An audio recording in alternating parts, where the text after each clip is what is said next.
Hello అండి, అందరికీ నమస్కారం. కచ్చెపి టాక్స్ ఛానల్కి స్వాగతం. మనం ఎండమూరి వీరేంద్రనాథ్ గారు రాసిన వెన్నెల్లో ఆడపిల్ల నవలని చెప్పుకుంటున్నాం.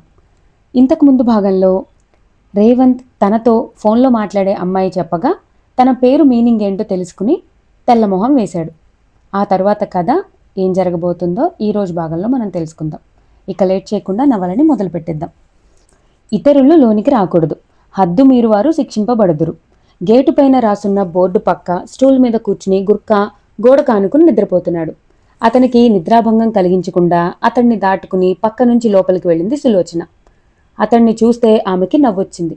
నీకు జీతం ఇస్తున్నది దేనికయ్యా అని అడిగితే అతనంటాడు, స్టాఫ్ని ఆపరేటర్స్ని తప్ప ఇంకెవరినైనా ఇటు వెళ్ళమనండి సార్, పట్టుకోకపోతే అప్పుడు అడగండి అని. కానీ అప్పుడప్పుడు చూసి చూడనట్టు పెళ్లి కాని అమ్మాయిల బాయ్ ఫ్రెండ్స్ని కూడా వదిలిపెడుతూ ఉంటాడు. మరీ రోడ్డు మీద నిలబడితే బాగోదని. అది 8 అంతస్తుల భవనం, టెలిఫోన్ ఎక్స్చేంజ్. కింద 2 అంతస్తుల్లోనూ లోకల్ ఆటోమేటిక్ ఎక్స్చేంజి, తర్వాత 2 అంతస్తుల్లోనూ అడ్మినిస్ట్రేటివ్ ఆఫీసులు ఉన్నాయి.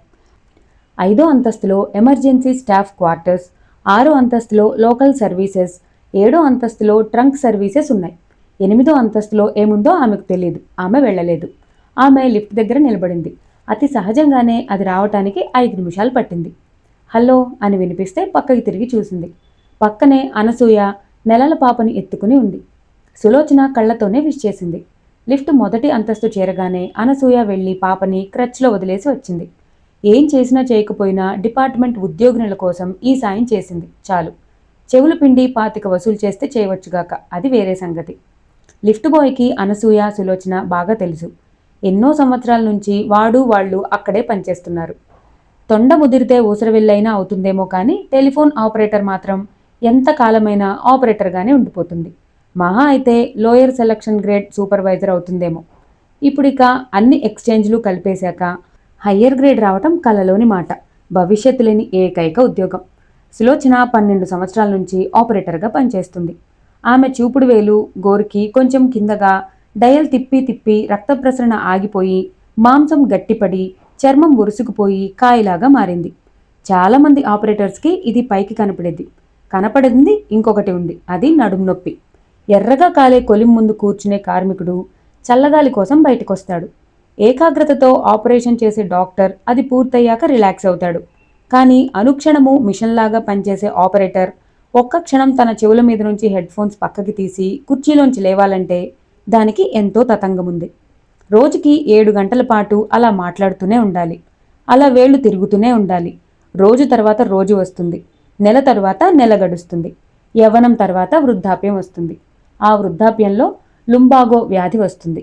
ఉద్యోగంలో చేరిన కొత్తలో ఆమెకి రకరకాల చిత్రమైన కలలొచ్చేవి. డయల్ తిరుగుతున్నట్టు, హెడ్ ఫోన్స్ జారుతున్నట్టు చిత్రమైన కలలు. నిద్రలోనే హలో ట్రంక్ బుకింగ్ ప్లీజ్ అనో, లోకల్ అసిస్టెంట్ సార్ అనో కలవరించేది. ఏమైనా కలొచ్చిందా అని తట్టి లేపటానికి ఎవరూ ఉండేవారు కాదు. పని అలవాటైన తర్వాత ఆ కలవరింతలు తగ్గిపోయాయి. కానీ కొత్త అలవాటు వచ్చి పడింది. అది చూపుడు వేలు గాలిలో రింగులు తిప్పటం. రోజు 7 గంటల పాటు డయల్ చేసి ఇంటికొచ్చిన తర్వాత కూడా వంట చేసుకుంటూ, కాఫీ పొడి డబ్బా మీద పుస్తకం చదువుకుంటూ పక్క మీద చూపుడు వేలుతో సున్నాలు చుడుతూ ఉండటం అలవాటైంది.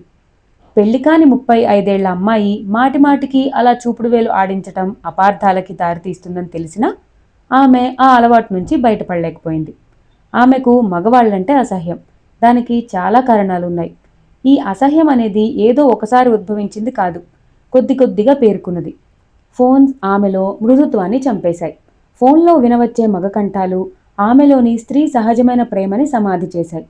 ఆమె ఎక్కడో చదివింది, ఈ ప్రపంచంలో అందరూ చెడ్డవాళ్లే, కొంతమంది మంచివాళ్లు ఉండటానికి కారణం వాళ్లకి చెడిపోవటం చేతకాకపోవటమే అని. ఆ విషయంలో ఫోన్లో మాట్లాడే మగవారి పట్ల 100కి 100 పాళ్ళు నిజం. చెవిలో ఆపరేటర్ తాలూకు కంఠం వినపడగానే ఆ కంఠం తాలూకు అమ్మాయి ఈజీలీ అప్రోచబుల్ అని అనుకుని సంభాషణ ప్రారంభిస్తారు. విసుగొస్తుంది. కోపము నిస్సహాయత పెనవేసుకుంటాయి. అయినా ప్రదర్శించకూడదు.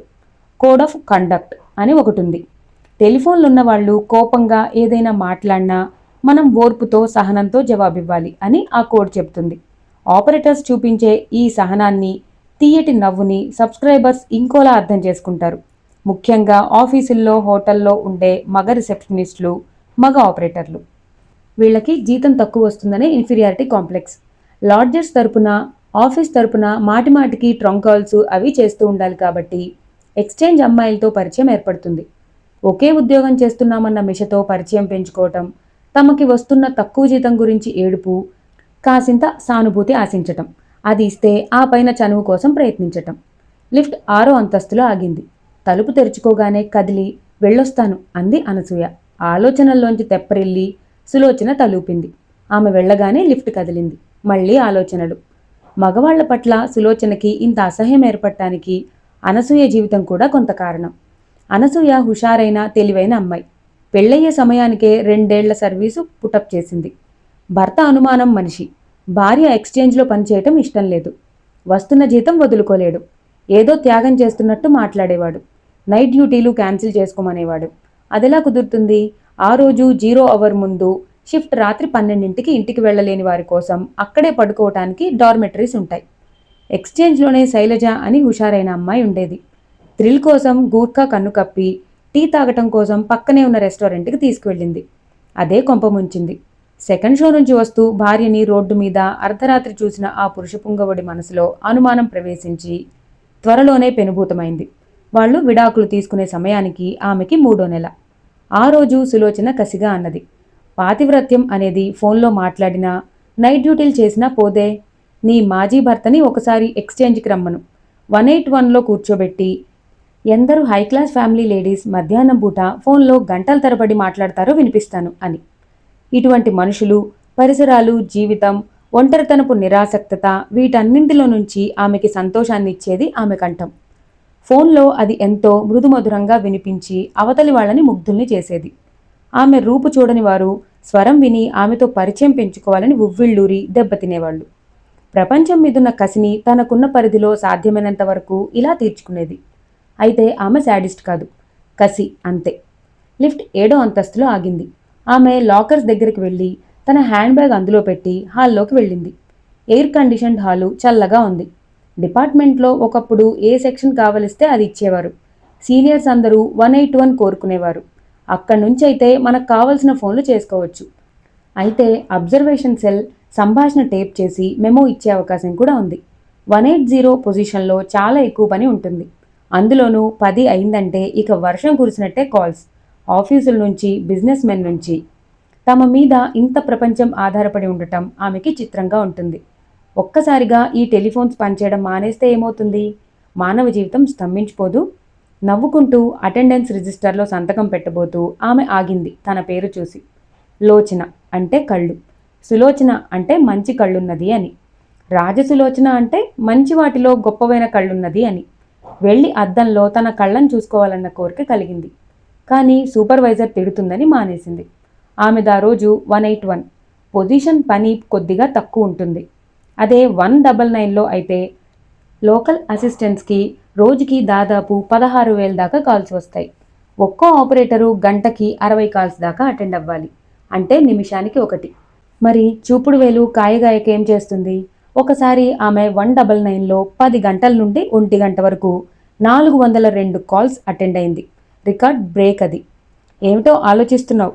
ఆమె ఉలిక్కిపడి నవ్వి ఏం లేదు అని కూర్చుంటూ ముందున్న ఆమెని రిలీవ్ చేసింది. మళ్ళీ పని. 7 గంటల 20 నిమిషాల షిఫ్ట్. ఇంకో రోజు గడుస్తుంది. జీవితంలో ఒక రోజు గడిచిపోతుంది. Madam, this is 2526124 Bombay call.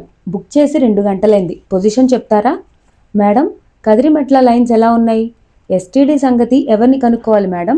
మిమ్మల్ని కాదా? ఇలా సాగిపోతుంది రోజు. నిరాసక్తంగా, నిర్లిప్తంగా, నిర్వేదంగా. ఇంకో రోజు మొదలవబోతుంది అనుకుంటూ ఆమె పౌడర్ ఆన్ చేసింది. ఆ రోజు అన్ని రోజుల్లాంటిది కాదని, అందులో కొత్తదనం రాబోతుందని ఆమె ఆ క్షణం ఊహించలేదు. ఎక్కడో డిటెక్టివ్ నవల్లో చదివాను. పోలీసులు మనకొచ్చే ఫోన్స్ ఎక్కడి నుంచి వస్తున్నాయో పట్టుకోగలరట. అవన్నీ నవలల్లో అన్నాడు రేవంత్ నిస్సహాయంగా. లేదు బ్రదర్, టెలిఫోన్ ట్యాపింగ్ సిస్టమ్ అని ఒకటి ఉంటుందంట. మనం పోలీసుల సహాయం తీసుకుందాం. ఇదేమన్నా క్రిమినల్ కేసా? ఏమనిస్తాం రిపోర్ట్? పోనీ ప్రైవేట్ డిటెక్టివ్? నోర్ముయ్. అయినా మనం ఒకసారి ప్రయత్నం చేయటంలో తప్పులేదుగా అంటూ ఫోన్ తీసుకుని డయల్ చేశాడు జేమ్స్. హలో అని అట్నుంచి వినపడింది. రేవంత్ కంగారుగా కుర్చీలోంచి లేచి ఎవరికి చేస్తున్నావు? పోలీస్ స్టేషన్కా అని అడిగాడు. జేమ్స్ మాట్లాడవద్దన్నట్టు చెయ్యి అడ్డుపెట్టి టెలిఫోన్లో సంభాషణ కొనసాగించాడు. మాకు కొద్దిగా సహాయం కావాలండి. అబ్బబ్బే, టెలిఫోన్స్కి సంబంధించిన ఇన్ఫర్మేషన్ కాదండి. ఏమిటి, మీది ట్రంక్ అసిస్టెన్సా? పిఆర్ఓకి ఫోన్ చేయమంటారా? అబ్బే, ఎందుకండి, ఒక్క క్షణంలో మీరు చెప్పేయొచ్చు. ఆహాహా, ఫోన్ పెట్టేయకండి ప్లీజ్. మీ కంఠంలాగే మీ హృదయము మెత్తందని మాకు తెలుసు. భలేవారే, మరోలా అనుకోకండి. ఏది అసలు విషయం చెప్పకుండా ఉపోద్ఘాతంతోనే సరిపెట్టేస్తున్నాను. వింటున్న రేవంత్, ఓరి ఇడియట్, నిజంగా రాజకీయాల్లో ఉండవలసిన వాడివిరా నువ్వు అనుకున్నాడు. అవునండి, మరే, మా ఫోన్. అబ్బెబ్బే, బ్లాక్మెయిల్ కాదండి, ఒక అమ్మాయి. నా మొహం నాకే అమ్మాయి చేస్తుందండి. నా స్నేహితుడు రేవంత్ అని ఇంటర్నేషనల్ చెస్ ప్లేయర్. అతడి అభిమాని పేరు చెప్పకుండా చేస్తుంది. ఆమె ఏ నెంబర్ నుండి చేస్తుందో కనుక్కోవాలి అంతే. ఓహో, పోలీసులు చెయ్యరా? అవునులేండి, వాళ్ళకిదే పనా ఏమిటి? అయితే మీ సలహా, మమ్మల్నే ఒక ఫాల్స్ కంప్లైంట్ ఇమ్మంటారు. ఎవరికి అడ్రస్ చేయాలంటే జనరల్ మేనేజర్ టెలిఫోన్స్. ఒక్క నిమిషం మేడం, రాసుకుంటున్నా. థ్యాంక్ యూ, పెట్టేస్తున్నానండి. బై మీలాంటి స్నేహశీలులు, త్యాగమూర్తులు ఉన్న టెలిఫోన్ డిపార్ట్మెంట్ ధన్యమైంది అంటూ ఫోన్ పెట్టేశాడు. ఫోన్ డిస్కనెక్ట్ చేసేసి సులోచన కుర్చీ వెనక్కి వాలి పడి నవ్వసాగింది. చాలా కాలం తర్వాత మనస్ఫూర్తిగా. ఏమిటి, నీలో నువ్వే నవ్వుకుంటున్నావు అని అడిగింది శైలజ. ఏం లేదు, ఎవరికో అసిస్టెన్స్ కావాలంటే చేశాను. ట్రంక్ అసిస్టెన్స్ కాదులే, పర్సనల్ సహాయం అంటూ ఫోన్ కాల్ ట్రాప్ చేయటం గురించి చెప్పింది. వాళ్ళిద్దరూ మాట్లాడుకుంటుంటే సూపర్వైజర్ వచ్చింది. ఆమెకి 40 ఏళ్ల దాకా ఉంటాయి. స్థూలకాయం. వాళ్ళు మాట్లాడుకోవటం చూసి మొహం చిట్లించి, బోర్డు చూడు, కాల్స్ పెండింగ్లో ఉన్నట్టున్నాయి అన్నది శైలజతో. ఆమె కంఠంలో విధి నిర్వహణ కన్నా హోదా చూపించాలన్న తపనే ఎక్కువ ఉంది. శైలజ నిర్లక్ష్యంగా తల ఎగరేసి బోర్డు వైపు తిరిగింది. సులోచనకి నవ్వొచ్చింది.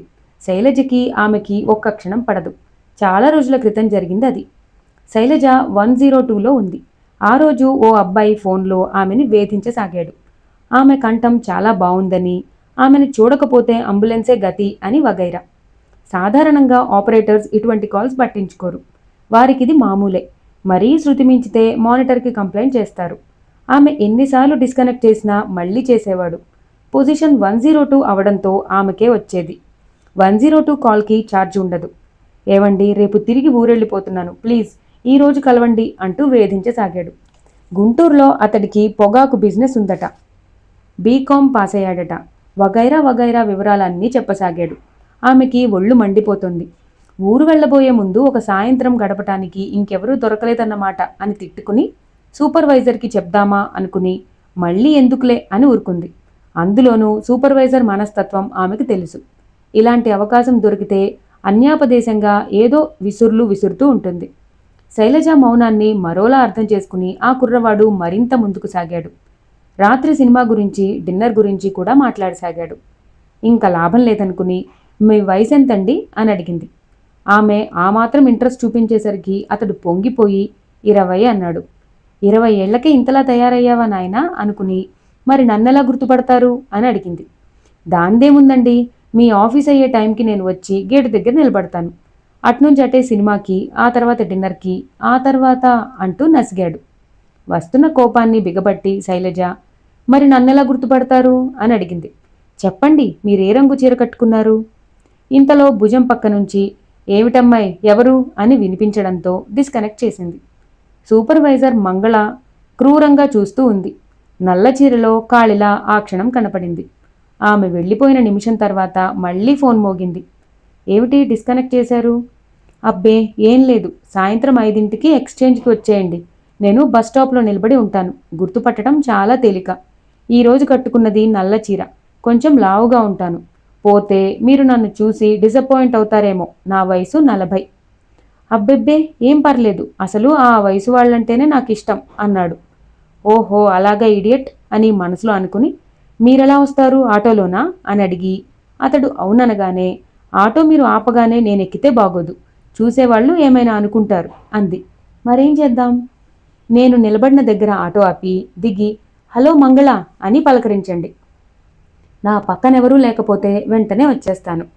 పక్కనెవరైనా ఉంటే పరిచయం చేయడానికి ప్రయత్నిస్తాను. మీరు మాత్రం ఆగకుండా, పదవో ఈ సినిమాకి టైం అవుతుంది అని తొందర పెట్టేయాలి. మొత్తం మీద మీరు నాకు దగ్గర బంధువైనట్టు చూసేవాళ్ళకి అనిపించాలి. అదేదో నవల్లో హీరో హీరోయిన్ రెక్క పట్టుకుని కుదేసినట్టు చేసినా పర్లేదు, కానీ మీరు నేను అదే మొదటిసారి కలుసుకోవటం అన్న అభిప్రాయం ఎవరికైనా కలిగిందంటే మాత్రం నా పరువు పోతుంది. అందులోనూ ఆ సమయంలో అక్కడ మా ఆఫీస్ వాళ్ళు చాలామంది ఉంటారు. పర్లేదు, అంతా నేను చూసుకుంటాగా అంటూ హుషారుగా అన్నాడు. శైలజకి సాయంత్రం అవుతున్న కొద్దీ టెన్షన్ ఎక్కువ కాసాగింది. జరిగిందంతా సులోచనకి చెప్పింది. సాయంత్రం 5ంటికి బస్టాప్ దగ్గర సీన్ జరిగింది. సూపర్వైజర్ మంగళ గారు బస్టాప్ దగ్గర నిలబడి ఉండగా ఆటో ఆమె ముందు ఆగింది. 3వ అంతస్తు కిటికీ అద్దాల్లోంచి సులోచన, శైలజ ఊపిరి బిగబట్టి చూస్తున్నారు. ఆగిన ఆటోలోంచి ఒక అబ్బాయి దిగి ఆమెతో ఏదో అనటం, ఆమె కంగారు పడి పక్కామె వైపు తిరగటం, ఆ అబ్బాయి మరింత దగ్గరికి వచ్చి చనువుగా ఏదో అనటానికి ప్రయత్నించటం, ఆ అబ్బాయి చెంప చెళ్ళుమనటం, అంతా సినిమాలోలా గిర్రున తిరిగిపోయాయి. దూరం నుంచి చూస్తున్న ఇద్దరికీ నవ్వు ఆగటం లేదు. అంతా అయ్యాక మాత్రం శైలజని సులోచన తిట్టింది. వాడుగాని 102 సంగతి చెప్పి ఉంటే నీ పని ఏమై ఉండేది అని. శైలజ నవ్వేసి, ఆ మాత్రం రిస్క్ తీసుకోకపోతే థ్రిల్లేముంది అంది. నిజమే, నిస్సారము, నిరాపేక్షము, నిర్వీర్యము అయిన ఆ ఉద్యోగంలో ఇలాంటి చిన్న చిన్న అనుభవాలే చెణుకులు. పగటి కన్నా రాత్రి డ్యూటీల్నే ఆమె ఎక్కువగా కోరుకునేది. ఇరుకు గది, ఒంటరితనపు జీవితం, నిరర్ధకమైన రాత్రి తాలూకు శూన్యత ఆమెని భయపెట్టేవి. రాత్రిళ్ళు పని కూడా తక్కువే ఉంటుంది, ముఖ్యంగా 0 అవర్ దాటిన తరువాత. డార్మెటరీస్లో నిద్రపట్టేది కాదు. వాగుబోతు అమ్మాయిలు తెల్లవారే వరకు మిగతా వాళ్లకి నిద్రాభంగం కలిగిస్తూ బిగ్గరగా మాట్లాడుకునేవారు. డ్యూటీలో ఉంటే పొద్దునే 4ంటికి వేకప్ కాల్స్ మొదలయ్యేవి. అలారం పెట్టుకుని లేవటానికి బద్ధకమైన కస్టమర్స్ ఫోన్లో పలానా టైంకి లేపమని చెప్పవచ్చు. మామూలు సమయాల్లో ఇలాంటి మేలుకొలుపులు రోజుకి 700 దాకా ఉంటే, రంజాన్, క్రిస్మస్ లాంటి సమయాల్లో 1500 దాకా ఉంటాయంటే అతిశయోక్తి కాదు. వాళ్ళు చెప్పిన టైంకి వాళ్ళకి సుప్రభాతం పాడి లేపాలి. 10 మంది దాకా ఆపరేటర్లు మిషన్స్ లాగా పనిచేసినా ఈ సుప్రభాత సేవ పూర్తయ్యేది కాదు. 5ంటికి లేపమంటే 5:15కి లేపుతావా అని కోప్పడే కస్టమర్లు కొందరు, నిద్ర నుంచి లేవటానికి విసుక్కునేవాళ్లు కొందరు. తాగుబోతులతో ఫోన్ అనుభవాలు గమ్మత్తుగా ఉండేవి. ఒకరెవరో రాత్రి 2ంటికి ఫోన్ చేశాడు.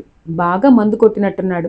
నిద్ర పట్టడం లేదు మేడం, నాతో పాటు మీరు ఎంజాయ్ చేయండి అంటూ అడవిరాముడు పాటల టేప్ ఫోన్ పక్కనే పెట్టి పడుకున్నాడు. గంట వరకు అది మోగుతూనే ఉంది. పని లేనప్పుడల్లా ఆ కీ ఓపెన్ చేసుకుని విన్నది ఆ రాత్రి. చాలా థ్రిల్లింగ్ అనుభవాలు. ఒకరోజు ట్రంక్స్లో ఉంది. ఫోన్స్ సరిగ్గా పనిచేయలేదు. ఆ రోజు అవతల స్త్రీ లైన్లోకి వచ్చాక లోకల్ కనెక్షన్లో ఫాల్ట్ వచ్చింది.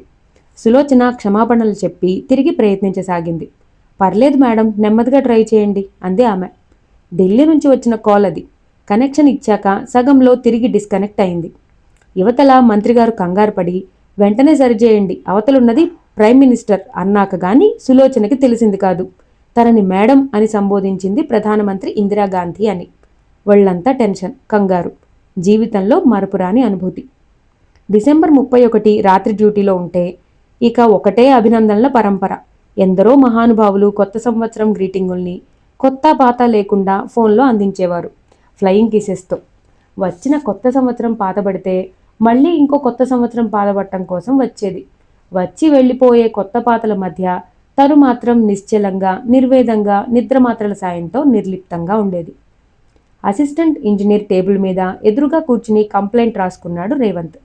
అయ్యా, నా టెలిఫోన్ నెంబర్ 13414. ఒక వ్యక్తి ఈ నెంబర్కి ఫోన్ చేసి మాటిమాటికి నన్ను బెదిరిస్తున్నాడు. ఇది నాకు చిరాకుగా ఉంది. ఆ మూలషస్ కాల్ ఎక్కడి నుంచి వస్తుందో తెలుసుకుని ఆ నెంబర్ నాకు తెలియజేయవలసిందిగా ప్రార్థన. ఇట్లు రేవంత్ అని సంతకం పెట్టి అందించాడు. పోలీస్ కంప్లైంట్ ఇచ్చారా? రేవంత్ గతుక్కుమని అంతలో వెంటనే తేరుకుని ఇచ్చాను అన్నాడు. 4-5 రోజుల్లో మీ ఫోన్ తీసేసి ఇంకో ఫోన్ పెడతాము. దానికి ఒక బటన్ ఉంటుంది. మీకు ఆ వ్యక్తి ఫోన్ చేయగానే బటన్ నొక్కండి. మేం ట్రేస్ చేసే వరకు మాత్రం సంభాషణ కొనసాగిస్తూ ఉండాలి. అలా ఎంతసేపు? మీకు వచ్చే కాల్ ఇదే ఎక్స్చేంజ్ నుంచి అయితే 3 నిమిషాలు చాలు. ఇంకో ఎక్స్చేంజ్ అయితే 5 నిమిషాల దాకా పడుతుంది.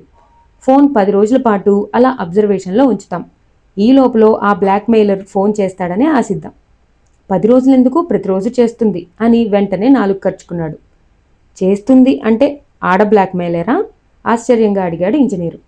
ఈ లోపల రేవంత్ సర్దుకుని, అవునండి, ఈ మధ్య ఆడవాళ్లే ఎక్కువ నేరాలు చేస్తున్నారు అంటూ లేచి అతడికి షేక్ హ్యాండ్ ఇచ్చి బయటకొచ్చేశాడు. వస్తూ అనుకున్నాడు, ఇంకెక్కడికి పోతావు పిల్ల, ఈసారి ఎలా తప్పించుకుంటావు అని. రేవంత్ దగ్గర అప్లికేషన్ తీసుకున్న ఇంజనీర్ యువకుడు. అతడి పేరు విశ్వం. రేవంత్ వెళ్ళిపోయాక అతడు సెకండ్ ఫ్లోర్లోకి వెళ్ళాడు. అక్కడ ఉన్నది స్విచ్ రూమ్. ఒకసారి తలుపు తీయగానే అందులో వినబడే శబ్దానికి అప్రయత్నంగా అడుగు వెనక్కి వేశాడు. ఆ ఎక్స్చేంజీ ఏరియాలో ఉన్న టెలిఫోన్లన్నింటికీ ఆ గదిలో స్టోర్స్ ఉంది. రేవంత్ టెలిఫోన్ ఉన్నది స్ట్రోగేర్ ఎక్స్చేంజ్లో. ఇది కాక ఇంకా మాన్యువల్ అని, క్రాస్ బార్ అని ఇంకో 2 రకాలున్నాయి. హైదరాబాద్ లాంటి నగరంలో 41,000 టెలిఫోన్లున్నాయి. రోజు దాదాపు 8,500 ట్రంక్ కాల్స్ వెళ్తాయి. ఆశ్చర్యం ఏమిటంటే వచ్చే కాల్స్ 4,000 కన్నా ఎక్కువ ఉండవు. లోకల్ కాల్స్ రోజుకి దాదాపు 10 లక్షల దాకా ఉంటాయి. అందుకే ఆ స్విచ్ రూమ్లో అంత శబ్దం. స్విచ్ రూమ్లో వరుసగా గోడల్లాంటి ప్లానెల్స్ ఉన్నాయి. విశ్వం 13414 దగ్గర నిలబడి ఆ పిన్ని అబ్జర్వేషన్లోకి తీసుకుని మానిటర్ ఏర్పాటు చేశాడు. ఆ రోజు నుంచి రేవంత్ ఫోన్ అబ్జర్వేషన్లో ఉంచబడింది. ఆ తర్వాత 2 రోజులకి ఆమె దగ్గర నుండి ఫోన్ వచ్చింది. ఆ 2 రోజులు రేవంత్ చాలా టెన్షన్తో గడిపాడు. ఏ కాల్ వచ్చినా అతడి చూపుడు వేలు ఫోన్ మీదకు వెళ్ళేది. హలో అని ఆమె గొంతు తీయగా వినిపించగానే బటన్ నొక్కాడు. వెంటనే స్విచ్ రూమ్లో బజర్ మోగింది. క్షణాల మీద బ్యాక్వర్డ్ ట్రేసింగ్ మొదలైంది. ఇక్కడ ఇంజనీర్లు ఈ పని మీదుంటే అక్కడ రేవంత్ ఆ అమ్మాయితో తాపీగా మాట్లాడుతున్నాడు. నేను నా పేరు మార్చుకుందాం అనుకుంటున్నాను. ఎందుకు రేవంత్? మీ పేరు చాలా బాగుంది, నాకెంతో నచ్చింది. కానీ అర్థం నసిగాడు. పర్లేదులేండి, ఎలాగో ఒకలా సర్దుకుందాం. ఎల్లయ్య పిచ్చేల కన్నా బాగానే ఉంది కదా. రేవంత్ మొహం ఎర్రబడింది. ఇంతకీ మీరెవరు అని అడిగాడు ఉక్రోషాన్ని దాచుకుంటూ. కంఠం బట్టి తెలుస్తుంది కదా అమ్మాయిని అని. వెంట్రులాక్విస్ట్ని కానీ మిమిక్రిస్ట్ని కానీ కాను. 10వ క్లాస్ వరకు చదువుకున్నాను. మీరు అమ్మాయే కానీ మీ క్వాలిఫికేషన్ మాత్రం 10వ క్లాస్ కాదు, పందెం కడతాను. ఆ అమ్మాయి నవ్వి, సర్లేండి, అబద్ధమే చెప్పాను, సరేనా? మీరిలా పేరు అడ్రస్ చెప్పకుండా ఎందుకు ఫోన్ చేస్తున్నారు? 2 సార్లు హింట్ ఇచ్చాను, కనుక్కోలేకపోతే అది నా తప్పు కాదు కదా. కలుసుకోకుండా ఊరకే ఇలా ఫోన్ చేయడం టైం వేస్ట్ కదా. ఎందుకు కలుసుకోలేం రేవంత్? తప్పకుండా కలుసుకుందాం. మీ స్నేహితురాల్ని అవ్వాలనే కదా ఇంత కష్టపడి ఫోన్స్ చేస్తున్నది. ఈ లోపల కాస్త థ్రిల్ కోసం ఈ ఫోన్స్, అంతే. ఇది వద్దంటే రేపే మీ ఆఫీస్కి వచ్చి కలుసుకుంటాను. వద్దులేండి, రేపట్లోగా కనుక్కోవటానికి ప్రయత్నిస్తాను. ఎలా? స్వయం శక్తి ఉపయోగించి. ఇంకో హింట్ ఏమన్నా ఇవ్వమంటారా? వద్దులేండి, అయితే పెట్టేస్తాను. రేవంత్ కంగారు పడి, అబ్బెబ్బే, ఇంకొంచెం సేపు ఏదైనా మాట్లాడండి అన్నాడు. అప్పటికి 1 నిమిషమే గడిచింది. ఇంకా 4 నిమిషాలుంది. ఇక్కడ ఈ సంభాషణ జరుగుతూ ఉంటే అక్కడ బ్యాక్వర్డ్ ట్రేసింగ్ ఆపరేషన్ చాలా తొందరగా జరుగుతుంది. 2 అసిస్టెంట్లు స్విచ్ రూమ్లో చకచకా పనిచేస్తూ పాయింట్లు పరిశీలిస్తున్నారు. మీ గురించి నేను తెలుసుకోకుండా ఎలా స్నేహం చేయగలను అని అంటున్నాడు రేవంత్. నా ఇష్టాలు అభిరుచులు అన్నీ ఫోన్లో చెప్తాగా. అయినా మిమ్మల్ని చూడాలి. ఎందుకు? వెంటనే సమాధానం దొరకలేదు. మీరెవరో ఎలా ఉంటారో తెలియకుండా ఎలా స్నేహం చేయను? ఇబ్బందిగా సిన్సియర్గా అడిగాడు. ఎలా ఉంటే ఏముంది రేవంత్? ఏ అమ్మాయికైనా 2 బుగ్గలు 2 చెవులే కదా ఉండేది. కానీ కొందరిని చూస్తే స్నేహం చేయాలనిపిస్తుంది. కొందరిని చూస్తే అకారణంగా ఏవగింపు కలుగుతుంది. మనం ఫోన్లో కొంతకాలం స్నేహితులమయ్యాక కలుసుకున్నామనుకోండి, అప్పుడు నేను ఊహించుకున్న దానికి మీరు భిన్నంగా ఉంటే నాకు ఆశాభంగం కలగదా? దీనికి 2 కళ్ళు 1 ముక్కు అన్న స్టాటిస్టిక్స్ ఎందుకు? అనుభూతిని లెక్కల్లో చెప్పడం అంత మంచి పని కాదు అనుకుంటాను. ఆమె ఒక క్షణం మౌనంగా ఉండి, నేను స్నేహితురాలుగా మిమ్మల్ని డిసప్పాయింట్ చేయననే అనుకుంటున్నాను రేవంత్ అంది. చెయ్యకపోతే మంచిదే. కానీ చేస్తారేమో అన్న సందిగ్ధంలో నేను చేసే స్నేహంలో పరిపూర్ణత ఉండదు. ఒకరినొకరు చూసుకోకుండా చేసే కలం స్నేహాలు వాళ్ళ కలయిక తర్వాత ఘోరంగా ఫెయిల్ అవడానికి కారణం అదే. మిగతా వాళ్ళ విషయంలో అలా అవ్వచ్చేమో కానీ మన విషయంలో అలా అవ్వదు. అంత ఖచ్చితంగా ఎలా చెప్పగలుగుతున్నారు? ఈ ప్రశ్నకి సమాధానం మనం కలిసినప్పుడు చెప్తాను. ఆ తర్వాత అతడికి ఏం మాట్లాడాలో టాపిక్ దొరకలేదు. టైం 3 నిమిషాలే అయింది. ఇంకా 2 నిమిషాలు మాట్లాడాలి. ఇంతలో ఆ అమ్మాయే అన్నది, ఏమంటున్నాడు మీ స్నేహితుడు అని. ఎవరు? జేమ్సా అన్నాడు రేవంత్. బాగానే ఉన్నాడు. అతను మీ గురించి ఏమన్నాడో తెలుసా? ఏమన్నాడు? మీరో సైకికట.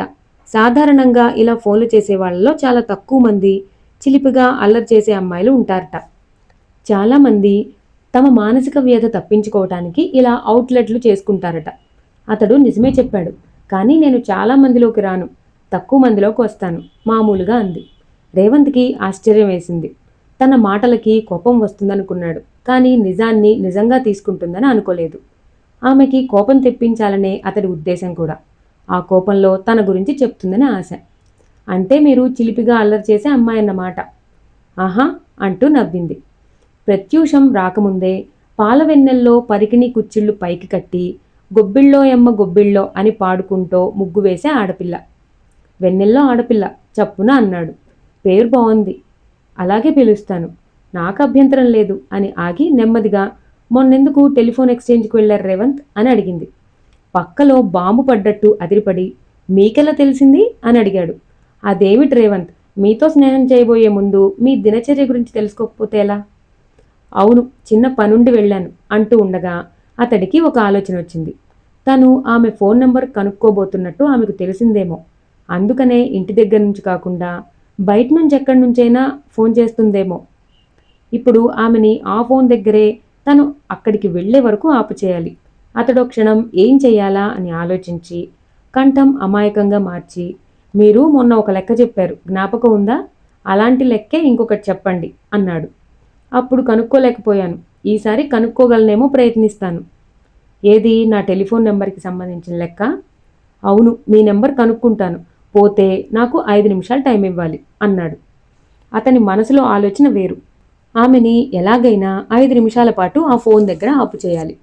మొన్న చెప్పిన నెంబర్ అంటే మిమ్మల్ని తప్పుదారి పట్టించడానికి అనువుగా ఉంది. ఇప్పుడు చేస్తున్న ఫోన్కి అలాంటి ప్రత్యేక అర్హతలు ఏమీ లేవే. ఏదో ఒక ప్రత్యేకత అంటూ లేని నెంబర్ ఏదీ ఉండదు, ప్రయత్నించి చూడండి ప్రోత్సహించాడు. ఒక్క నిమిషం ఆగండి అంటూ ఆమె అవతలి వైపు ఆలోచిస్తున్నట్టు మౌనంగా ఉండిపోయింది. రేవంత్ ఊపిరి బిగపట్టాడు. దొరికింది. ఏమిటి? టెన్షన్ నిండిన స్వరంతో అడిగాడు. ఇప్పుడు నేను చేస్తున్న నెంబర్ చాలా చిత్రమైంది రేవంత్, 5 నిమిషాల్లో మీరు కనుక్కోగలరనే ఆశిస్తాను. చెప్పండి. ఈ నెంబర్ 5 అంకెల మొట్టమొదటి ప్రైమ్ నెంబర్ సంఖ్యాశాస్త్రంలో అని ఫోన్ డిస్కనెక్ట్ చేసేసింది. రేవంత్ కూడా పెట్టేశాడు. వెంటనే ఎక్స్చేంజ్ నుంచి వివరాలు వస్తాయనుకున్నాడు, కానీ రాలేదు. అతడు కాగితము కలము తీసుకున్నాడు. ప్రైమ్ నెంబర్స్ అంటే దేంతోనూ భాగింపబడిన సంఖ్యలు. ఉదాహరణకి 2 అంకెల ప్రైమ్ నెంబర్లంటే 11, 13, 17, 19 ఇలాంటి 5 అంకెలది ఆమె టెలిఫోన్ నెంబర్. అతడు లెక్క కట్టడం ప్రారంభించాడు. సంఖ్యాశాస్త్రంలో మొట్టమొదటి 5 అంకెల సంఖ్య 10,000. ఇది 10 చేత భాగించబడుతుంది కాబట్టి టెలిఫోన్ నెంబర్ అది కాదు. తరువాతది 10,001. ఇది 73 చేత భాగింపబడుతుంది. అతడు లెక్కలు ఫాస్ట్గా చేసేస్తున్నాడు. టైం వేగంగా ముందుకు కదిలిపోతోంది. అతడికి ఒకందుకు ఆశ్చర్యంగా ఉంది. ఆ అమ్మాయి తన ఫోన్ నంబర్ ప్రత్యేకతని అంత తొందరగా ఎలా పట్టుకోగలిగిందా అని. ఈ అమ్మాయి లెక్కల పరిజ్ఞానం శకుంతలాదేవితో సమానంగా ఉండుండాలి. తర్వాతి అంకె 10,003. ఇది 7తో భాగింపబడుతుంది. 10,004, 10,005 వరుసగా 2, 3 నెంబర్లతో భాగింపబడతాయి. తరువాత సంఖ్య 10,007. టెలిఫోన్ డిపార్ట్మెంట్ని తిట్టుకుంటూ టైం అయిపోతుందన్న కంగారుతో అతడు లెక్క పెట్టాడు. అదే నెంబర్ అని తెలుసుకుని ఆనందంతో యురేకా అని అరవబోతూ ఉంటే టెలిఫోన్ మోగింది. రిసీవర్ ఎత్తి హలో అని అన్నాడు. టెలిఫోన్ డిపార్ట్మెంట్ నుంచి మాట్లాడుతున్నాం సార్, మీకు ఇప్పుడు వచ్చిన కాల్ 10007 నుంచి హోటల్ హరిప్రియ. ఇంకో అరగంట అయ్యాక చెప్పలేకపోయారా అని కోపంగా ఫోన్ పెట్టేసి ఒక్క ఉదుటున కుర్చీలోంచి లేచాడు. ఇంకా 2 నిమిషాల టైం ఉంది. అతడు వేగంగా మెట్లు దిగి కారు వద్దకు పరిగెత్తాడు. హోటల్ హరిప్రియ పక్క స్ట్రీట్లోనే. చేరుకునేసరికి 3 నిమిషాలు పట్టింది. అతడు రిసెప్షనిస్ట్ దగ్గరికి వెళ్ళి, ఇప్పుడు ఒక అమ్మాయి మీ హోటల్ నుంచి ఫోన్ చేసింది, ఆమె ఎక్కడుంది అని అడిగాడు. మీరెవరు? CID police, crime branch, CBI అని నోటికొచ్చిన పేర్లు చెప్పాడు.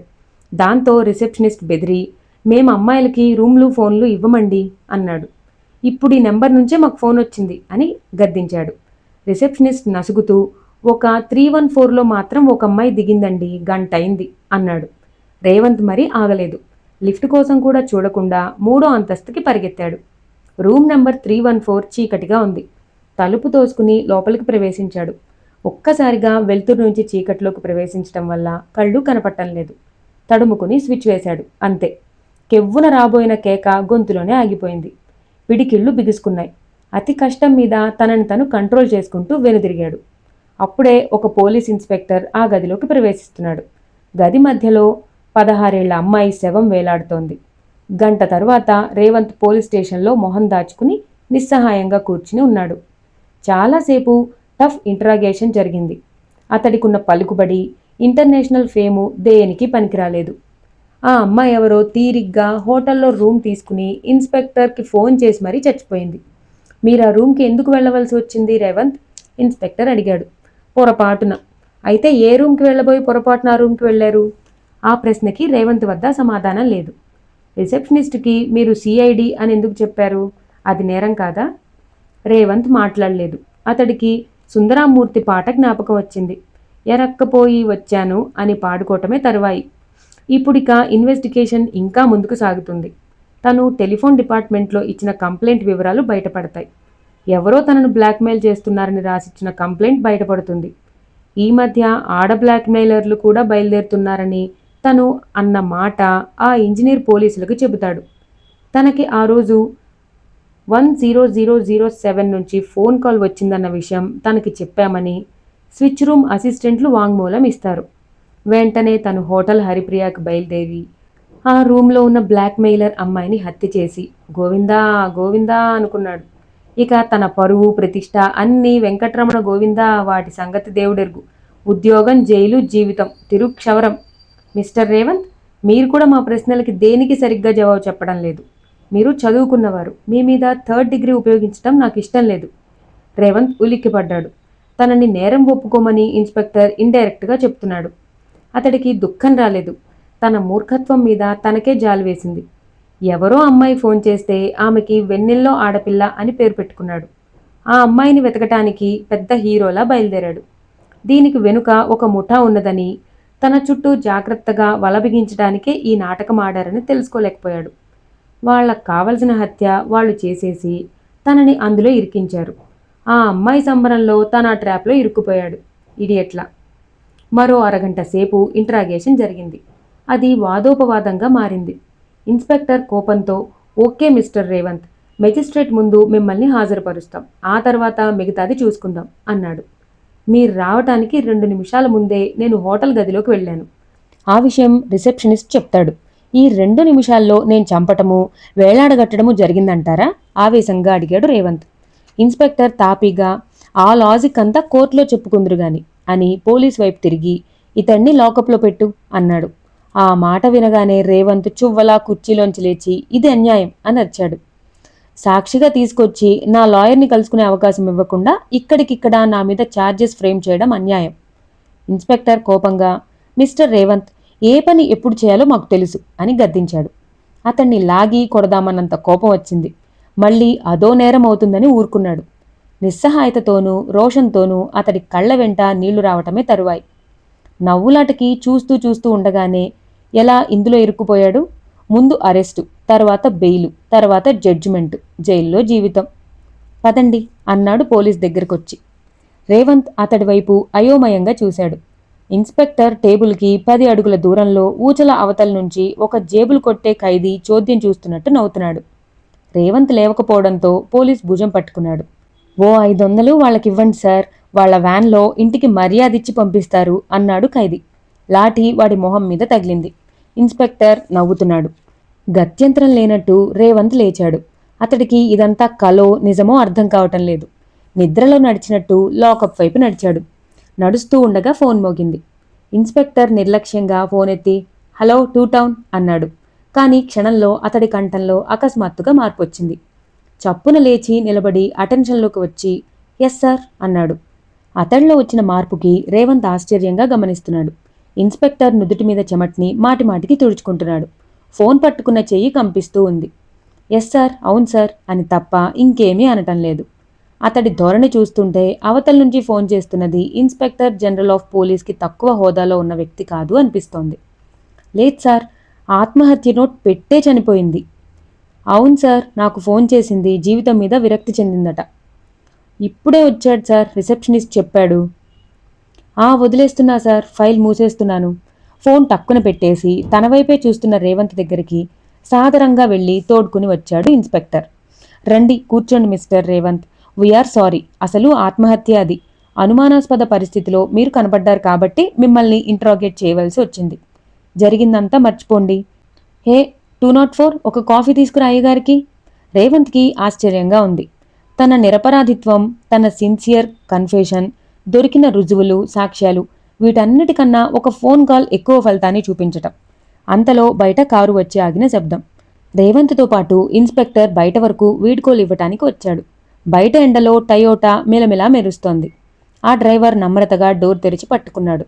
రేవంత్ కూర్చున్నాక ఇన్స్పెక్టర్ తలుపు వేశాడు. కారు కదులుతుంటే రేవంత్ అడిగాడు, ఎవరు మీకు ఫోన్ చేసింది? DIG sir. కారు కదిలింది. ఎయిర్ కండిషన్ కారు అవటంతో చల్లగాలి రివ్వున కొడుతోంది. సీటు వెనక్కి వాలి నిస్త్రాణగా కళ్ళు మూసుకున్నాడు. అతడి ఒంట్లో సత్తువంతా ఈ సంఘటన లాగేసినట్టయింది. డ్రైవర్ని కూడా ఏమీ ప్రశ్నలు వెయ్యాలనిపించలేదు. అతడి ఆఫీస్ ముందు కారాపి డ్రైవర్ దిగి వెనుక తలుపు తీసి పట్టుకున్నాడు. రేవంత్ దిగగానే అతడి చేతిలో ఒక కవర్ పెట్టి, అమ్మగారు ఇమ్మన్నారు సార్ అని వెళ్ళిపోయాడు. అప్పుడు జ్ఞాపకం వచ్చింది రేవంత్కి. తను కనీసం ఆ కారు ఎవరిది అనైనా అడగలేదని. అప్పటికే అది దూరంగా మలుపు తిరుగుతూ ఉంది. చేతిలో కవర్ చింపి గులాబీ రంగు కాగితం బయటకు తీశాడు. ముత్యాల సరాల్లా నీలాకాశం చంద్రుడి కిరణానికి లేత ఎరుపైతే ఆ తెర మీద అమర్చిన నక్షత్రాల్లా అందమైన అక్షరాలు. సరదాగా అనుకున్నది ఇలా మలుపు తిరుగుతుందని కలలో కూడా అనుకోలేదు. నన్ను క్షమించండి. క్షమిస్తారు కదూ? కళ్ళ నిండా నీళ్లతో మీ వెన్నెల్లో ఆడపిల్ల. అతడు స్థాణువులా నిలబడిపోయాడు. అతడికి ఇప్పుడు పోలీస్ స్టేషను, ఆ అనుభవాలు జ్ఞాపకం లేవు. తను చేసిన తప్పు అర్థమైంది. కనీసం కారు ఎవరిది అనైనా అడగలేదు. డ్రైవర్ని అడిగితే ఆ అమ్మాయి సంగతి అంతా చెప్పేసి ఉండేవాడు. తనని తను తిట్టుకుంటూ ఛాంబర్లోకి వచ్చేసరికి ఫోన్ మోగింది. అమ్మయ్యా, వచ్చేశారు కదా, నేనెంత కంగారు పడ్డానో తేలిగ్గా ఊపిరి పీలుస్తూ అన్నది. మీరా అన్నాడు రేవంత్. డ్రైవర్ వచ్చి చెప్పే వరకు నా మనసులో లేదు. అసలు మీరు ఆ రూమ్కి ఎందుకు వెళ్ళారు రేవంత్? 314 రూమ్లో అమ్మాయి ఉందని రిసెప్షనిస్ట్ చెప్పాడు. నేను ఇంకేమీ ఈ ఊళ్ళోనే ఉంటూ కేవలం మీకు ఫోన్ చేయటం కోసం రూమ్ ఎందుకు తీసుకుంటాను రేవంత్? అందులోనూ మీరు మీ ఫోన్ని అబ్జర్వేషన్లో పెట్టాక. రేవంత్ ఉలిక్కిపడి, అయితే మీకంతా తెలుసా అని అడిగాడు. తెలుసు, అయినా మీరు చెప్పినట్లే 5 నిమిషాల పాటు నేను అక్కడే ఉన్నాను. ఒక్క విషయం మాత్రం నిజం రేవంత్, నేను మీతో దాగుడు మూతలు ఆడటం లేదు. ఇది మాత్రం నమ్మండి. మీకు ఫెయిర్ ఛాన్స్ ఇస్తూనే వచ్చాను. మీరు హడావిడిగా రిసెప్షనిస్ట్ దగ్గరకు వచ్చి CID, police crime branch, CBI అని గంభీరంగా నటిస్తూ ఉంటే నవ్వాపుకోలేక చచ్చాను. మీరు ఎటూ చూడకుండా 3వ అంతస్తులోకి వెళ్ళిపోయారు. కొంచెం తల తిప్పి చూసుంటే లాంజ్ సోఫాలో నేను కనబడి ఉండేదాన్ని నవ్వుతూ అంది. అంతలో ఆమె కంఠం మారిపోయింది. మీరు మళ్లీ పప్పులో కాలు వేశారని నాలో నేను నవ్వుకుంటూ లేవబోతుంటే ఇన్స్పెక్టర్ రావడం కనబడింది. హోటల్లో క్షణాల మీద కలవరం మొదలైంది. రిసెప్షనిస్టు మీకు వ్యతిరేకంగా సాక్ష్యం చెప్పాడు. దాంతో నాలో కంగారు బయలుదేరింది. ఈ లోపల వ్యాన్లో ఇన్స్పెక్టర్ మిమ్మల్ని పోలీస్ స్టేషన్కు తీసుకువెళ్లడంతో పరిస్థితి విషమించింది. నాకు ఏం చేయాలో తోచలేదు. ఇక ఏడుపొక్కటే తరువాయి. పరిగెత్తుకెళ్లి నాన్నగారితో అంతా చెప్పేశాను. ఆయన డీఐజీకి ఫోన్ చేశారు. వింటున్న రేవంత్ ఉలిక్కిపడ్డాడు. మీ నాన్నగారికి అంతా తెలుసా అన్నాడు తడారిన గొంతుతో. తెలుసు. ఇద్దరి మధ్య చాలాసేపు నిశ్శబ్దం. దాన్ని చీలుస్తూ ఆమె అన్నది, రేవంత్, నీకో విషయం చెప్పాలి. ముందు చెప్పకూడదనే అనుకున్నాను, కానీ ఇప్పుడు చెప్పేస్తాను రేవంత్. నేను ఆక్స్ఫర్డ్ యూనివర్సిటీలో చదువు పూర్తి చేసుకుని మొన్నే వచ్చాను. నాన్నగారి ఒక్కతే కూతుర్ని. చాలా పలుకుబడి, డబ్బు ఉన్న తండ్రి ఆయన. అరిస్టోక్రాటిక్గా తన కూతురు ఫారిన్లో సెటిల్ అవ్వాలని, అల్లుడు కూడా పెద్ద అంతస్తులో ఉండాలని ఆశ. కానీ నా ఆశ వేరు. గోదావరి ఇసుక తిన్నెల మీద పడుకుని కృష్ణశాస్త్రి పాట పాడుకుంటూ ప్రకృతిని ఆస్వాదించాలన్నది నా అభిరుచి. ఒక అందమైన తెలివైన భర్తకి గృహిణిగా మన దేశంలో, మన తెలుగుగడ్డ మీద కన్ను మూయాలన్న కోరిక. ఇద్దరికీ ఘర్షణ జరిగింది. చివరికి నేనే గెలిచాను. అయితే నాన్నగారు మాట అన్నారు. అమ్మాయి, నాకు తెలిసిన వాళ్ళందరూ బిజినెస్ మ్యాగ్నెట్స్. వాళ్ళ అబ్బాయిలు కూడా అలాంటి వాళ్లే. తెలివితేటలు, అందం వరకు అయితే పర్లేదు, కానీ నువ్వు వాటితో పాటు అమాయకత్వము, భావకవిత్వం కూడా కలిసి ఉండాలంటున్నావు. నా ఉద్దేశంలో అలాంటి అబ్బాయిలెవరూ ఈ భూమి మీద దొరకరనే అనుకుంటున్నాను అని. అంతేకాదు, అలాంటి అబ్బాయిని ఎవరినైనా చూసి తనకు చూపిస్తే ఆ అబ్బాయినే బహుమతిగా ఇస్తానన్నారు. ఇంకో మాటలో చెప్పాలంటే నా పెళ్లి కొడుకుని నేనే వెతుక్కోవాలన్నమాట. నేను అది ఛాలెంజ్గా తీసుకున్నాను. కానీ తొందరలోనే తెలిసిపోయింది నాకు నాన్నగారు చెప్పింది అక్షరాల కరెక్ట్ అని. అందము, తెలివితేటలు, అమాయకత్వము, భావుకత్వం ఈ 4 కాదు కదా, కనీసం ఈ 4 3 ఉన్న అబ్బాయి ఎవరూ నాకు దొరకలేదు. నేను ఓడిపోతున్నాననుకుంటున్న సమయంలో ఒక పార్టీలో మిమ్మల్ని చూడటం తటస్థించింది. ఎవరితోనూ కలవకుండా దూరంగా ఒంటరిగా నిలబడ్డ మిమ్మల్ని చూసి ఎవరీ అందమైన ముద్దపప్పు అనుకున్నాను. వింటున్న రేవంత్ మొహం ఉక్రోషంగా ఎర్రబడింది. ఆమె చెప్పుకుపోతూ ఉంది. కోపం తెచ్చుకోకండి. మిమ్మల్ని చూడగానే నేను అనుకున్న మొదటి మాట అది. కానీ అంతలో ఎవరో చెప్పారు, మీరు పెనున్సులా ప్రొడక్ట్స్ డిప్యూటీ చీఫ్ ఎగ్జిక్యూటివ్ అని. నేను కొంచెం ఆశ్చర్యపోతూ ఉండగానే ఇంకెవరో మీ చదరంగం ప్రావీణ్యత గురించి చెప్పారు. ఇక నాకు తెలిసిపోయింది. నా సమవుజ్జి దొరికాడని, భాగస్వామి అవ్వొచ్చు అని. రేవంత్ ఉలిక్కిపడ్డాడు. ఏమిటి మీరంటున్నది అన్నాడు. నాన్నగారికి చెప్పాను రేవంత్. ఆయనకి నేనిష్టపడిన ఎవరైనా పర్లేదు. అందులో మీరు ఆయనకి మరీ నచ్చారు. This is idiotic. నేనేమన్నా బజార్లో దొరికే వస్తువునా మీరు మీ నాన్నగారు ఇష్టపడి కొనుక్కోవడానికి? అసలు నేను మిమ్మల్ని చూసి ఇష్టపడాలి, అది కావాల్సింది. మీకు ఉక్రోషం ఎక్కువనుకుంటానే అంటూ నవ్వింది. మరీ ఆంధ్రదేశపు అబ్బాయిలా మాట్లాడుతున్నారు. ఇక్కడ పెళ్లి చూపుల్లో అందరూ అబ్బాయినే అడుగుతున్నారట, అమ్మాయి నచ్చిందా అని. అమ్మాయి ఒప్పుకోలు ముఖస్థుతి కోసమే. అంతలో ఆమె కంఠం మారిపోయింది. నేను మీ హక్కుల్ని కాదనటం లేదు రేవంత్ బాబు. కానీ ముందు మిమ్మల్ని చూసింది నేను. చూసి ఇష్టపడ్డాను. అందుకే ప్రపోజ్ చేస్తున్నాను. ఇందులో తప్పేమన్నా ఉందా? అతడు వెంటనే జవాబు చెప్పలేకపోయాడు. అవుననటానికి అహం అడ్డొస్తోంది. కానీ దాన్ని తొందరలోనే జయించి తప్పులేదు అన్నాడు. కానీ నేను మిమ్మల్ని చూడకుండా ఏం చెప్పగలను? అఫ్కోర్స్ నాకు తండ్రి లేడు. నా తల్లితో చెబితే కాదనదు, సంతోషిస్తుంది కూడా. కానీ ఇంకేం చెప్పాలో తెలియలేదు. ఆమె అందుకుని మీ ఉద్దేశం అర్థమైంది. పెళ్లి చూపులు లేకపోయినా కనీసం కలుసుకోవటమైనా జరగకపోతే ఎలా అని, అంతేగా అన్నది. రేవంత్ మాట్లాడలేదు. అతడి మౌనాన్ని అంగీకారంగా తీసుకుని ఆమె కొనసాగించింది. ఈ పెళ్లి చూపుల్ని చూస్తే నవ్వొస్తుంది నాకు. ఫుల్ సూట్లో బిగుసుకుపోయి కూర్చున్న పెళ్లి కొడుకు, సిగ్గుతో భూమిలోకి తల పాతేసుకున్న పెళ్లి కూతురు కలిసి తామిద్దరూ జీవితమంతా కలిసి ఉండాలన్న నిర్ణయాన్ని 3 నిమిషాల్లో తీసుకుంటారు. ఎంత నిరర్థకమైన తతంగం ఇది! అంటే విదేశాల్లో లాగా డేటింగ్ ఉండాలా? అమ్మో, అది మరీ దారుణం. మన వాతావరణంలో తొందరగా శృతిమించే ప్రమాదం ఉంది. పెళ్లికి ముందు ఒకరి గురించి ఒకరు తెలుసుకోవాలి. కానీ వాళ్ళు కలుసుకోకూడదు. భలే చిత్రమైన స్థితి ఇది. ఎలా సాధ్యమవుతుంది అని అడిగాడు రేవంత్. వాదనలో సరిగ్గా నేను అనుకున్న చోటుకే వచ్చారు మీరు రేవంత్. ఎందుకు సాధ్యం కాదు? ఫోన్ ద్వారా సాధ్యమవుతుందిగా తాపీగా అన్నది. లేకపోతే ఉత్తరాల ద్వారా అవుతుంది. అచేతనుడయ్యాడు రేవంత్. ఈ లాజిక్ అతన్ని కట్టిపడేసింది. ఏం మాట్లాడాలో తెలియలేదు. తనని వాదనలో పెట్టి ఎక్కడికి తీసుకువెళ్లాలో అక్కడికి తీసుకువెళ్ళింది. ఈమె క్వాలిఫికేషన్ తన ముందు అనుకున్నట్టు లెక్కలు తెలుగు అయి ఉండదు, లాజిక్ అయి ఉంటుంది. లేకపోతే తప్పకుండా పాలిటిక్స్ అయి ఉంటుంది. ఏంటి ఆలోచిస్తున్నారు? రేవంత్ ఆలోచనల నుంచి తేరుకుని ఏం లేదు అన్నాడు. ఇలా నా అంతట నేను ప్రపోజ్ చేయటం వల్ల మీకు చులకనగాను తేలిగ్గాను కనబడుతున్నానా? రేవంత్ కంగారుపడి లేదు లేదు అన్నాడు. నిజంగా లేదు. అటువంటి అభిప్రాయం ఏమీ పెట్టుకోకండి. పోతే మగవాణ్ణి అవటం వల్ల నేనే ఈ నిజాన్ని అన్వయించుకోవటానికి కష్టపడుతున్నా. మీరు చేసింది చాలా మంచి పని. మీరు మీ నాన్నగారికి మామూలుగా చెప్పి ఉంటే, ఆయన పెళ్లి చూపులు అరేంజ్ చేసి ఉంటే, మీరన్నట్టు 3 నిమిషాల్లో మన వివాహం జరిగిపోయి ఉండేది. మీ అభిప్రాయం నాకు అర్థమైంది. థ్యాంక్స్. కానీ నాకు అర్థం కానిది ఒకటుంది. ఇప్పుడు ఫోన్లో మాత్రం నా గురించి అన్నీ సరైన వివరాలు ఇస్తానని నమ్మకం ఏమిటి? ఉదాహరణకి మీకు భావకుడు అంటే ఇష్టం. నేనెక్కడో కీట్స్ పద్యాలు సంపాదించి మీ మెప్పు కోసం ఫోన్లో చదివి వినిపించొచ్చుగా. అట్నుంచి నవ్వింది. మీరలా చెయ్యరు రేవంత్. నేను భావకవిత్వం గురించి చెప్పగానే మీరు కీట్స్ గురించి కనీసం మాట్లాడగలిగారు కదా. అతడు దాని గురించి పట్టించుకోకుండా మీకేమిటి నమ్మకం అని గట్టిగా అడిగాడు. కొంచెంసేపు నిశ్శబ్దం. మీ గురించి ఏమీ తెలుసుకోకుండా ఏదో పార్టీలో చూసేసి దానికి లవ్ ఎట్ ఫస్ట్ సైట్ అని పేరు పెట్టేసి ఇలా ఫోన్లు మొదలుపెట్టానంటారా? ఆమె కంఠంలో అదోలాంటి స్పష్టత ధ్వనించింది.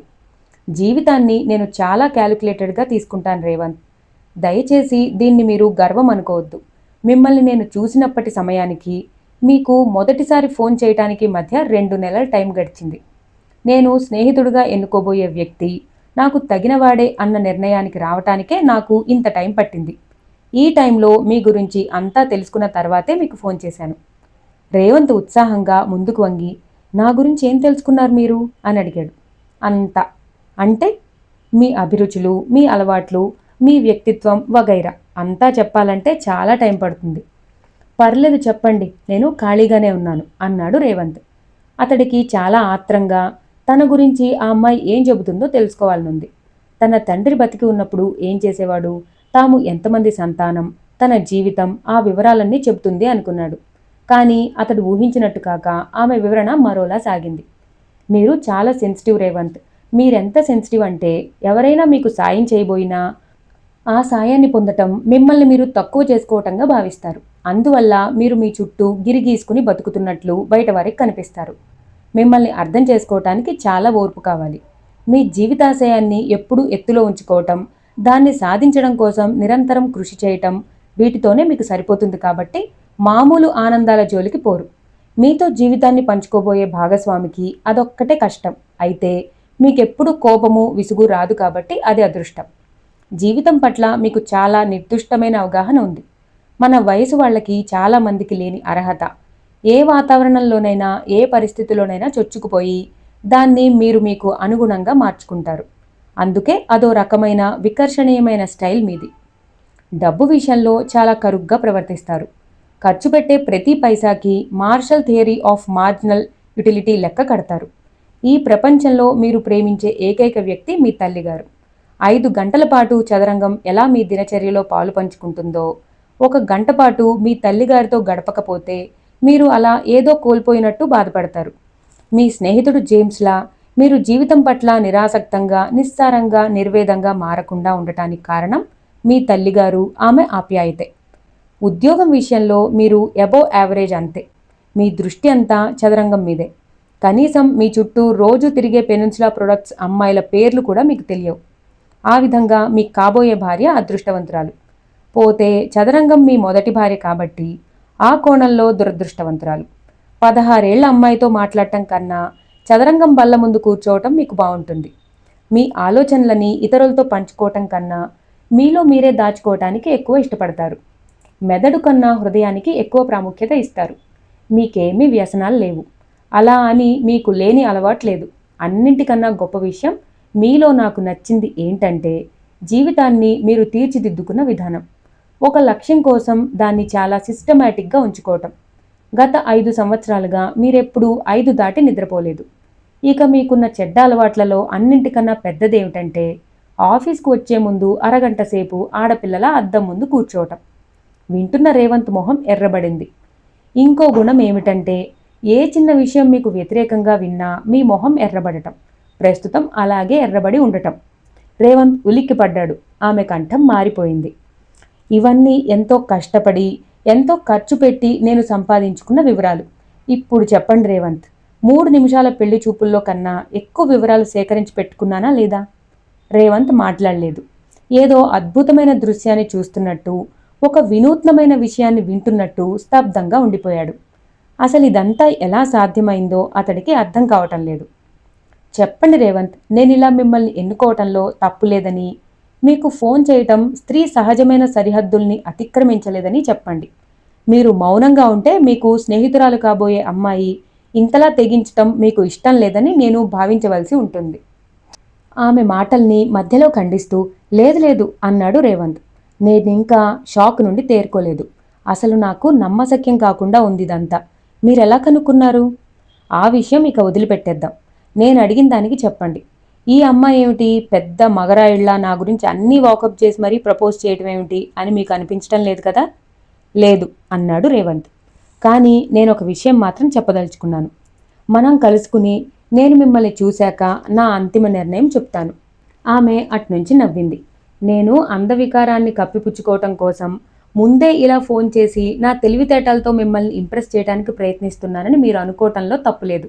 కానీ నేను మిమ్మల్ని డిసప్పాయింట్ చేయనులేండి. ఎందుకంత రిస్కు? మనం వెంటనే కలుసుకుంటే అని ఆత్రంగా అడిగాడు. అమ్మ ఆశ అంది కవ్వింపుగా. ఎంతో మందిలో మిమ్మల్ని వెతికి పట్టుకున్నాను. ఇక నన్ను వెతికే బాధ్యత మీది. ఎలా కనుక్కోగలను? చాలా రీజనబుల్ హింట్స్ ఇస్తూనే వస్తున్నాగా రేవంత్. ఇక ముందు కూడా అలాగే ఇస్తాను. 1 నెల రోజులు టైం ఇస్తాను. ఈ లోపల నా మనసులో భావాలు చెప్పుకోవడానికి ఉత్తరాలు కూడా రాస్తాను. నేనిచ్చే హింట్స్ ద్వారా నా ఫోన్ నెంబర్ కనుక్కున్నా, లేకపోతే నేనెవరినో కనుక్కున్నా ఆ రోజే మనం కలుసుకుందాం. ఒకవేళ మీరు కనుక్కోలేకపోతే సరిగ్గా ఈ రోజు నుంచి 1 నెల తర్వాత నేను మిమ్మల్ని కలుసుకుంటాను. అయితే నాకు కాబోయే భర్త ఇంత మాత్రం తెలివిలేనివాడే, ఇన్ని హింట్స్ ఇచ్చినా నన్ను కనుక్కోలేకపోయాడే అన్న విచారంతో మిమ్మల్ని ఆ రోజు కలుసుకుంటాను. సరేనా? రేవంత్ మొహం ఎర్రబడింది. ఎలాగైనా నెలలో మిమ్మల్ని పట్టుకోగలను అన్నాడు పట్టుదలగా. ఈరోజు 13వ తారీఖు. వచ్చే నెల 13వ తారీఖు సాయంత్రం 5 లోపల మీరు నన్ను కనుక్కోలేకపోతే ఓడిపోయినట్టే అంది. ఆమె 13 అనగానే అందులో ఏదో అపశృతి ధ్వనించినట్లయింది అతడికి. అయినా సరే అన్నాడు. ఈ లోపల మీరు నన్ను కనుక్కోలేకపోయినట్లయితే ఆ రోజు సరిగ్గా 5 గంటల 1 నిమిషానికి మా కారు మీ ఆఫీస్ ముందు నిలబడి ఉంటుంది. ఓడిపోయిన మిమ్మల్ని సాదరంగా మా ఇంటికి పెళ్లి చూపులకి ఆహ్వానించటానికి. అప్పుడిక దాంతో సంతృప్తి పడాల్సిందే. రేవంత్ ఉక్రోషంతో సరే అన్నాడు. మనసులో నా చదరంగపు పరిజ్ఞానం అంతా ఉపయోగించైనా మిమ్మల్ని పట్టుకుంటాను అనుకున్నాడు. పైకి మీరు మాత్రం నాకు అన్నీ సరైన హింసే ఇవ్వాలి, తప్పుదారి పట్టించకూడదు అన్నాడు. అలా ఎప్పుడు చేయను. నా ఫియాన్సీ తెలివైన వాడన్న విషయం నిరూపణ అయితే నాకు మంచిదేగా. మళ్ళీ ఇంకోసారి చెబుతున్నా రేవంత్, మీతో దాగుడు మూతలాడాలని నాకెప్పుడు లేదు. కేవలం మీ ఐక్యూ కనుక్కోవడం కోసమే ఇదంతా. కావాలంటే మీకు ఒక మంచి హింట్ ఇస్తాను. ఏంటి? నేను మీకు వాక్యం చెప్తాను. అందులో మా ఇంటి ఫోన్ నెంబర్ నిబిడీకృతమై ఉంది. మీరు ఆ వాక్యం ద్వారా మా ఫోన్ కనుక్కోవడానికి 1 నెల రోజులు టైం ఉంది. ఇక మీదే ఆలస్యం. రేవంత్ ఆత్రంగా ఏమిటా వాక్యం అని అడిగాడు. ఐ ఏట్ నథింగ్ ఫర్ 6 గంటలు. అతడికి అర్థం కాక ఏంటి అన్నాడు. ఆమె తిరిగి చెప్పింది. అతడు కాగితం మీద ఆ వాక్యాన్ని రాసుకుని దాన్నే చూడసాగాడు. ఏమిటి ఆలోచిస్తున్నారు? ఏం లేదు, ఈసారి ఎలాగైనా మిమ్మల్ని పట్టుకుంటాను. మీ గురించి ఇంకో విషయం చెప్పడం మర్చిపోయాను. మీరు ఎక్సలెంట్ డ్రైవర్. మీకు ఇంటర్నేషనల్ డ్రైవింగ్ లైసెన్స్ ఉంది, అవునా? అవును. బయట వర్షం కురుస్తోందా? రేవంత్ కిటికీలోంచి చూసి లేదే అన్నాడు. ఇక్కడ కురుస్తుంది. మీరు క్లాక్ టవర్ దగ్గరికి రండి, నేను అక్కడికి ట్యాక్సీలో వస్తాను. మీరు వేగంగా వస్తే నన్ను చూడొచ్చు. రేవంత్ రక్తం వడివడిగా ప్రవహించసాగింది. అంతలోనే అనుమానం వచ్చి మీరు అక్కడికి దగ్గరలోనే ఉన్నారేమో, నేను వచ్చేసరికి వెళ్ళిపోతారేమో అన్నాడు. మీ డ్రైవింగ్ ప్రావీణ్యత అంతా చూపిస్తే అలా జరగదు. దూరం లెక్క కట్టే ఉంచానులేండి. అతడు మరి ఆలస్యం చేయకుండా ఫోన్ పెట్టేసి గాలి కన్నా వేగంగా మెట్లు దిగి కారు వద్దకు వచ్చాడు. మరుక్షణం అది బయలుదేరింది. ట్రాఫిక్ రూల్స్ని, జనాన్ని దేన్ని పట్టించుకోవటం లేదు. అతడి నుదుటి మీద నుంచి చెమట ధారాపాతంగా కారుతుంది. గంటకి 80 కిలోమీటర్ల స్పీడ్తో డ్రైవ్ చేస్తున్నాడు. వాహనాల మధ్య నుంచే బాణంలా దూసుకుపోతున్నాడు. సరిగ్గా 8 నిమిషాల్లో అతడు క్లాక్ టవర్ చేరుకున్నాడు. అక్కడ ట్యాక్సీ ఏదీ లేదు. అతడు తేలిగ్గా ఊపిరి పీల్చుకున్నాడు. ఇక ఆమె రావటమే తరువాయి. తన డ్రైవింగ్ గురించి తెలియక ఈ పందెం కట్టి ఉంటుంది. అతడు రిలాక్స్డ్గా సీటు వెనక్కి వాలబోతూ ఉంటే దూరం నుంచి ట్యాక్సీ నెమ్మదిగా రావడం కనిపించింది. అతడు నిటారుగా అయి భరించలేని టెన్షన్తో వస్తున్న ట్యాక్సీ వైపు చూడసాగాడు. ట్యాక్సీ వచ్చి అతడి కారు పక్కనే ఆగింది. ఆగిన ట్యాక్సీలోంచి డ్రైవర్ దిగుతున్నాడు. ట్యాక్సీ ఖాళీగా ఉండటం చూసి రేవంత్ హతాశుడయ్యాడు. సలాం సాబ్ అన్నాడు డ్రైవర్.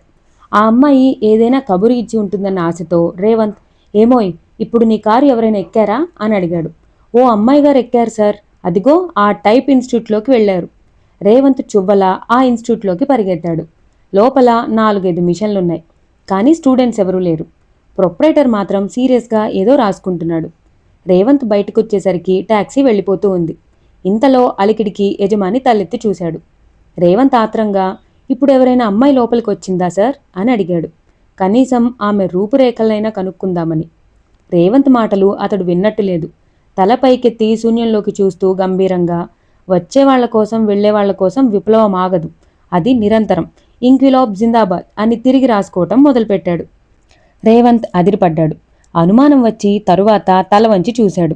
అతడు పదం కింద పదం రాసుకుంటూ పోతున్నాడు. అది వచనగేయం అని అర్థమైంది. అతన్ని ఎలా భావప్రపంచం నుంచి బయటకు తీసుకురావాలా అని ఆలోచించి రేవంత్ కూడా గంభీరంగా, నీ రక్తం ఎరుపు, నా రక్తం ఎరుపు, ఎరుపు ఎరుపు కలిస్తే మెరుపు అన్నాడు. ఆ మాటలకి ఆ బట్టతలతను రేవంత్ వైపు ఓ క్షణం అయోమయంగా చూసి ఎగిరి గంతేసినంత పనిచేశాడు. పెన్ను మూసి పక్కన పెడుతూ, చెప్పు బ్రదర్, నీకేం కావాలి అని అడిగాడు. రేవంత్ అమ్మయ్యా అనుకుని, ఇప్పుడొక అమ్మాయి మీ ఇన్స్టిట్యూట్లోకి వచ్చి వెళ్ళింది, ఆమె ఎలా ఉంటుంది అని అడిగాడు. అతడి మొహం మారిపోయింది మళ్ళీ. అందానికి విలువలేదు కామ్రేడ్, శ్రామిక శక్తే చివరకు మిగిలేది అన్నాడు కటువుగా. అంతలో అతడి చూపు తళతళా మెరుస్తున్న రేవంత్ కారు మీద పడింది. ఆ కారును చూస్తూ, సమాజ సౌధానికి గొడ్డలి పెట్టైన పెట్టుబడిదారీ విధానాన్ని పునాదులతో సహా పికిలించి కార్మిక వర్గపు సౌభాగ్యం కోసం దాన్ని వరుసలు తీసిన గోతుల్లో పాతిపెట్టి ఆ సమాధుల మీద నవసమాజాన్ని నిర్మించాలి కామ్రేడ్ అన్నాడు. అవును అన్నాడు రేవంత్ 10 లంకణాలు చేసిన వాళ్ళ. కార్లున్న వాళ్ళు కాలినడకన ప్రయాణం చేసే ఆ రోజు కోసం పదండి ముందుకు. రేవంత్కి లింకు దొరికినట్టయింది. నా కారు చూసి అనుమానపడకు కామ్రేడ్, మాది బెజవాడ. మా ఊళ్ళో సమసమాజం కోరే చాలామందికి ఇలాంటి కొత్త కార్లున్నాయి అని అతన్ని మెప్పించటం కోసం కారుకి మధ్య బేకారుగా తిరిగే సామాన్యుడా నీకు జోహారు అన్నాడు. కీర్తి కోసం పేదవాళ్లను పొగిడే కవిల. దాంతో అతడి మొహం విప్పారింది. చెప్పు బ్రదర్, నీకేం కావాలి అని అడిగాడు.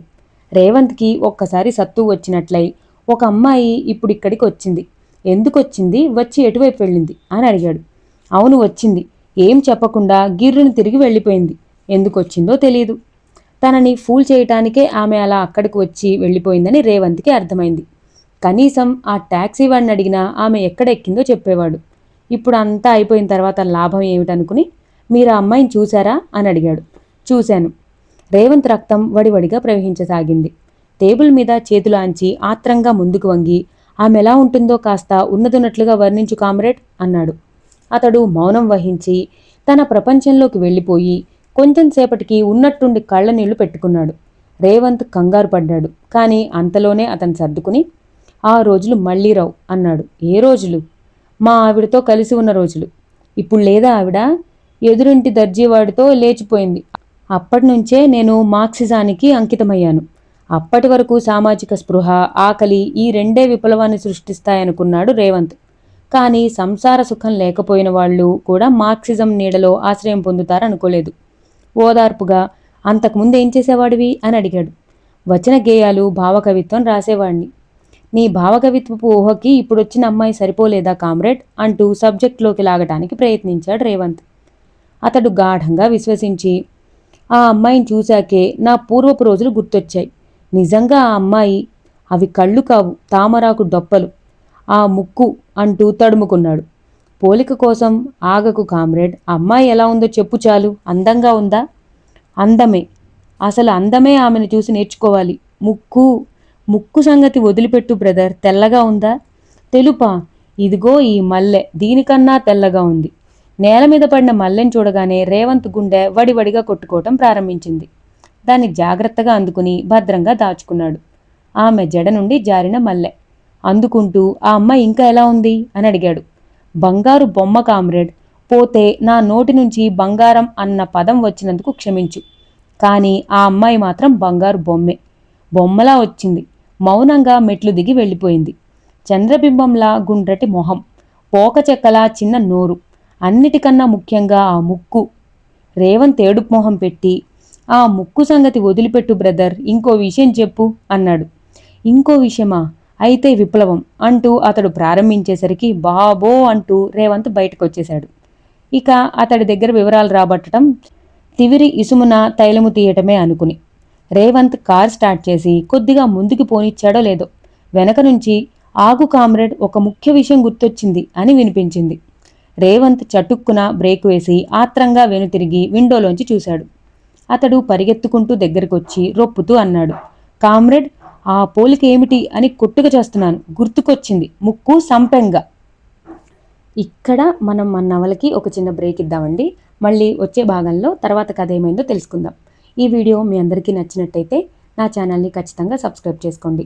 ఇంకా మీరు ఏదైనా నవల వినాలి అనుకున్నట్టయితే నాకు కొంచెం ఆ నవల పేరు, దాని రైటర్ పేరు కామెంట్స్ రూపంలో తెలియజేయండి. నేను తప్పకుండా ట్రై చేస్తాను. Thank you for watching.